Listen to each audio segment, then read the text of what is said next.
Hey, Jonathan here. I've got a question from James Cho who asks, Hey, Jonathan, I have a question about the value conversation. You said that it's not necessary or appropriate to tell your client that you are value pricing them. Totally makes sense. I wonder, are there signs that a client has understood the value of the potential project through your questions? The most obvious sign would be if they simply agree to the price you set forth, but during the conversation, I wonder if you can see signs that they haven't understood the value yet, so that you know to try and ask a few more questions so that both parties are on the same page. All right.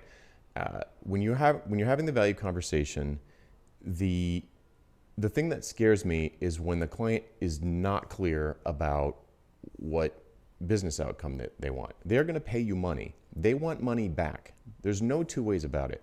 And whether that, or they want value back. It might not be bottom line dollars, but it's either going to be savings or it's going to be something that's worth it to them. It could be increased morale. It could be better brand reputation. It could be intangible like that, but they want ROI.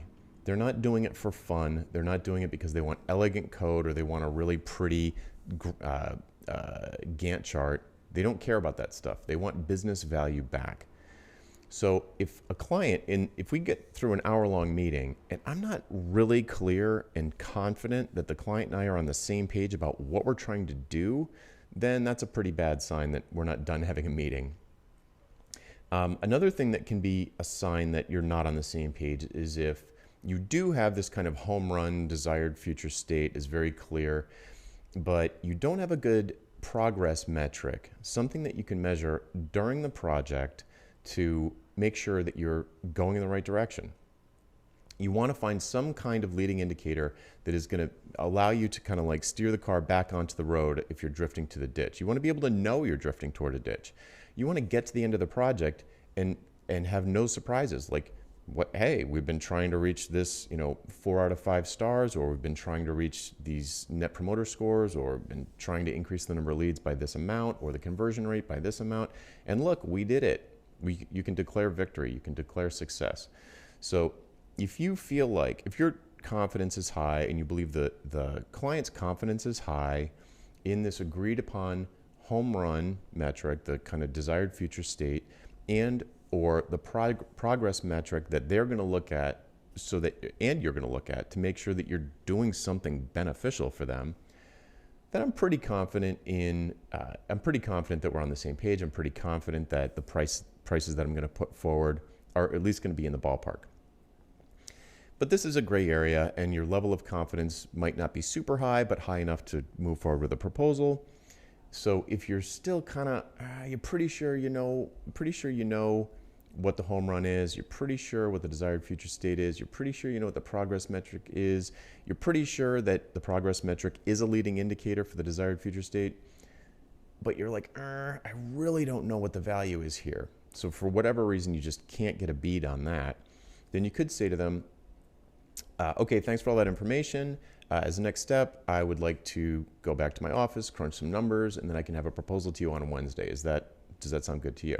They'll say yes. You'll say, okay, great. Just to give you a heads up, I'm thinking there are 3 ways that we could probably tackle this. So I'm going to give you three options. At the high end, we're probably looking at $250,000, and at the low end, it's probably $50,000. Is that kind of in line with what you were imagining? And then get their reaction to those numbers. So if like even the $50,000 is just totally off the table and they flip out, then you've got some information like, oh, well, let's maybe revisit a couple of things, because what I understood was that you were trying to achieve this outcome in a business of your size. It seems like a small investment for these kinds of results. So either they don't trust you, they don't find you credible, they don't believe that the project is going to be as valuable as you think. You could just be totally off base about something. Who knows?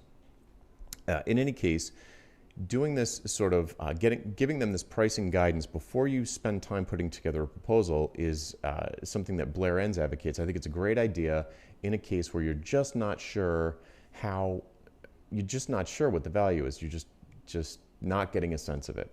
You could just bounce some numbers off of them, and then when you sit down to write your proposal, say, okay, here are my different budgets that I have. Here's the needle that I'm trying to move. What can I do at each of these price points to advance their cause, and kind of reverse engineer a scope around how much money they're willing to invest. Okay, I hope that helped. My name is Jonathan Stark, and if you have a question for me, you can hashtag AskJonathan on YouTube, Twitter, or LinkedIn, and we'll find it and I'll add it to the queue. Thanks.